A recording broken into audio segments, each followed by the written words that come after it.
Happy Friday to everybody. Welcome to Lake Show Talks. I am your host, Retro Yuki. Tonight we close out the week with Danny Green rumor, but this time we're talking about him not being worried too much about the upcoming rumors. And today's article source is brought to you by the Silver Screen and Roll, our favorite source on this channel. So Danny Green has been the source of a lot of rumors within the last couple of weeks and days when we started this project. And you know what? It's about to continue. But Danny Green says, I ain't worried about this thing because it's been 10 years since he's been in the league, you know? He is the third highest player paid in the Lakers, $15.4 million worth. And he does have his own podcast called The Green Room. And on that podcast with his co-host, Harison Sanford, he opens up about these trade rumors that have been happening for the last couple of weeks, and more likely the most common, I should say, most a lot of years in the NBA. And he says, and I quote, and I put up the quote right here: "It's not the first time have heard it, and it won't be the last time. I remember the first time I heard a trade rumor. I was in San Antonio. It might have been my second or third year, and I was like, oh, they were talking about a trade rumors with you." He goes on to continue talking about how the business of sports is handled. And here's what he had to say on his podcast. And I quote, "I understand the nature of the business. Everybody is going to get better. Everybody is going to make moves and get better. Hopefully, part of that process keeps me here." And the quote continues to the end.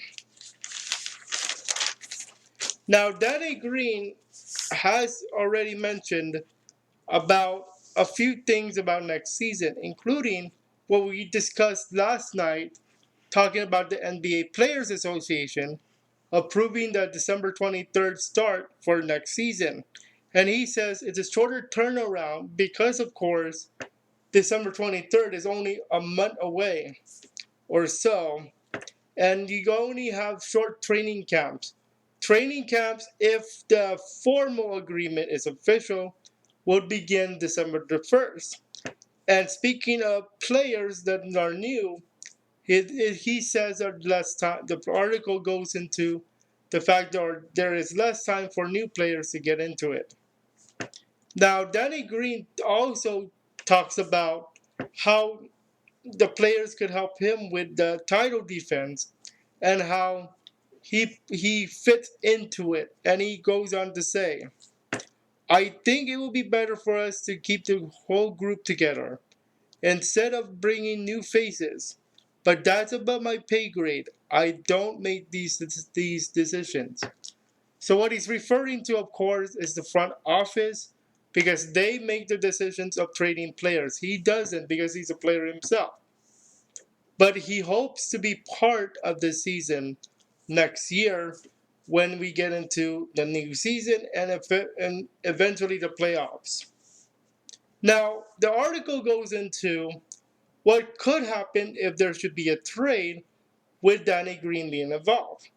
It says that if should everybody want, the Lakers are looking forward to playmaker and a sharpshooter. Now, of course, we've been talking about on this channel about potential free agents, and one of them, Joe Harris, has 40% from the 3-point line. But what happens if there is a trade?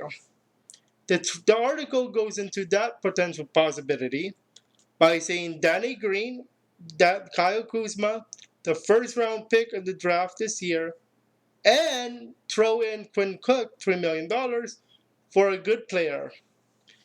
There is a problem with that. There are two takeaways you have to understand though. First takeaway: every player that I just mentioned was a key factor into the now defensive portion of the team. And we have to address a weakness without creating a new one, according to the article. Now I would like to present to you my take on this article. A few takes. First, let's talk about Danny Green himself. Danny Green has taken a lot of hate recently because of what happened during the playoffs, especially Game 5. However, I think he's going to stay. He's a good player, guys. He's great on defense. It's just that one shot they took a lot of hate for. As far as this podcast, the Green Room, he understands the business, guys. He's correct in saying how it's not his decision to do stuff. It's basically the front office. The front office decides if they would trade him or not. And he's correct. So I agree with him there. As far as his title defense quote, and it makes a lot of sense to keep him down. I really think the Lakers will keep Mr. Green around for next season. I don't see him moving because he's a player that can defend well when called upon, especially during the playoffs. So I think he's going to stay. He's a lock in my book. But again, like Danny Green said, it's the front office, not him. And that's going to do it for today's article. Make sure you guys check out our live show tomorrow night at 5:30 as we get ready for the weekend review show, the first one on Sunday. Check out these two videos right here for more Lakers content, including other cool rumors you need to learn about. But for now, it's the Retro Yuki saying, Go Lakers! Good night.